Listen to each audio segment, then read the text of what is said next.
Good morning, नमस्कार, सत श्री अकाल। कैसे हैं आप लोग? Welcome back to our channel grow wide. India रुकेगा नहीं, इंडिया झुकेगा नहीं। सही सुना आपने, इंडिया रुकेगा नहीं, इंडिया झुकेगा नहीं। ये नई भारत है। हम नए भारत के इन्वेस्टर हैं, हम रुकने वाले नहीं हैं। हमारा जो योगदान है भारत के प्रति, देश के प्रति, वो हम इन्वेस्टमेंट करके पूरा करेंगे। हम छोटे छोटे इन्वेस्टर से आज यही रिक्वेस्ट करते हैं कि जो अभी 2 दिन पहले हिडनबर्ग जो महानुभाव हैं, उन्होंने जो रिपोर्ट प्रस्तुत किया है, इस पे मुझे हंसी भी आती है कि क्यों, उससे क्या होगा। अभी समय 10 बज रहे हैं, स्टॉक मार्केट में क्रैश आ जानी चाहिए था अगर उनकी रिपोर्ट सही होती तो।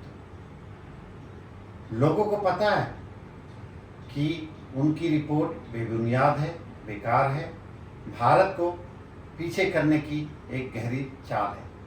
इससे हमें डरना नहीं, हमें रुकना नहीं है। ये बोल रहे हैं कि हमारे जो चेयरमैन साहिबा हैं सेबी के, उन्होंने कहीं किसी के थ्रू इनडायरेक्ट वे में इन्वेस्ट किया, इतने पैसे बनाए, ये किए वो किए। इसमें क्या सच्चाई है क्या नहीं मुझे नहीं पता, और मुझे भरोसा है अपने सेबी पे, अपने सिस्टम पे, अपने गवर्नमेंट पे, और हमें डरने की ज़रूरत नहीं है। उनकी जो पीछे रिपोर्ट अदानी से रिलेटेड आया था, सब खारिज कर दिया गया। अदानी के शेयर फिर वापस बूम कर गए। मैं किसी का नाम नहीं ले रहा हूँ कि आप ये स्टॉक सही है गलत है, कौन सही है कौन सा गलत है, बट मुझे भारत की अर्थव्यवस्था पे पूरा भरोसा है। जिस हिसाब से बजट प्रस्तुत किया गया, जिस हिसाब से जहाँ जहाँ प्रोजेक्ट लगाए जा रहे हैं, road, transport, logistic, infrastructure, real estate, जितने भी मैन्युफैक्चरिंग, मेक इन इंडिया है, सब में बूम आ रहा है। क्या आने वाले टाइम में हम तीसरी महाशक्ति फाइनेंशियली नहीं बनने जा रहे हैं? लग तो यही रहा है। तो उस चीज़ को एक छोटा सा रिपोर्ट रोक पाएगा? एक छोटी सी चीज़ें उन्होंने क्या बोला है माधवीपुरी जी ने और उनके हस्बैंड ने 2015 में 60 करोड़ का उनकी नेटवर्थ थी। अरे भैया, हमारी इंडस्ट्री इतनी अच्छी चली है, 2015 तक 60 करोड़ बना लिया तो कोई बड़ी बात होई। वो एक्सपर्ट थी, उनकी बैकग्राउंड अच्छी थी, पीछे आईसीसी सिक्योरिटी से थी। तो अगर 60, एक म्यूचुअल फंड ने, मैं नाम नहीं लूंगा म्यूचुअल फंड का, 1 करोड़ का वैल्यू 40 करोड़ से ऊपर हो गया इन 25 सालों में, तो क्या हो गया? आप बोलते कि नहीं, इतना नहीं हो सकता है, सैलरीड क्लास लोग। अरे क्यों नहीं हो सकता भाई? इन्वेस्टेड रहे होंगे आप और हमने तो इन्वेस्टमेंट किया नहीं। जब पीछे रिपोर्ट उन्होंने हिडनबर्ग जी से मांगा कि सो कॉज नोटिस में कि प्लीज प्रोवाइड, आप ऐसा अदानी ग्रुप पे क्यों इल्ज़ाम लगाएं, जो सुप्रीम कोर्ट ने खारिज कर दिया, तो अभी तक हिडनबर्ग ने कोई रिपोर्ट नहीं दिया। उल्टा उन्होंने एक नई बेबुनियाद बातें रख दिया।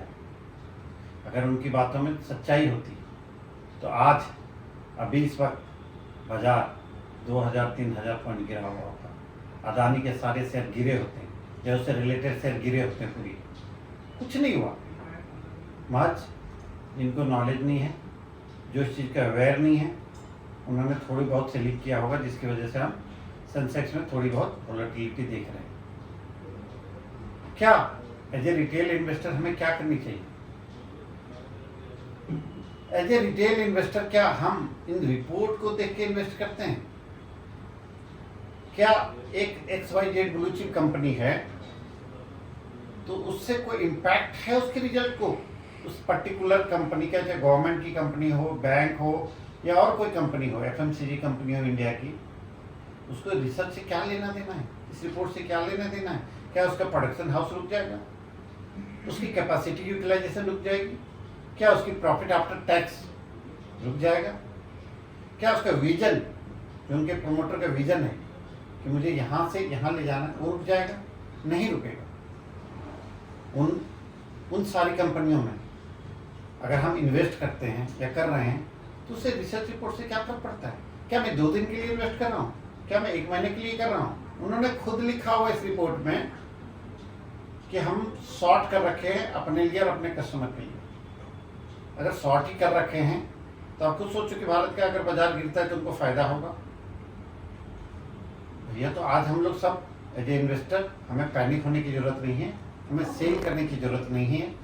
हमें एज ए इन्वेस्टर ऑलवेज चाहिए कि बाजार को देखते हुए, सिचुएशन को देखते हुए, अगर कोई अच्छी कंपनी के शेयर प्राइस थोड़ी बहुत नीचे आ रहे हैं, अपॉर्चुनिटी मिल रही है, तो धीरे धीरे करके हमें ऐड करनी चाहिए। हमें अपने गवर्नमेंट पे, हमें अपने सिस्टम पे, हमें सेबी पे, हमें आरबीआई पे, सारे इंस्टीट्यूट पे भरोसा करनी चाहिए और हमें पैनिक होके सेल नहीं करनी चाहिए और ना ही इस चीज़ को बढ़ावा देनी चाहिए। एमपी का तुरंत स्टेटमेंट आ गया, मैडम का भी और सबका भी तुरंत स्टेटमेंट आ गया, उन्होंने इस आरोप को सीधे से खंडन किया है, खारिज किया है। करनी भी चाहिए।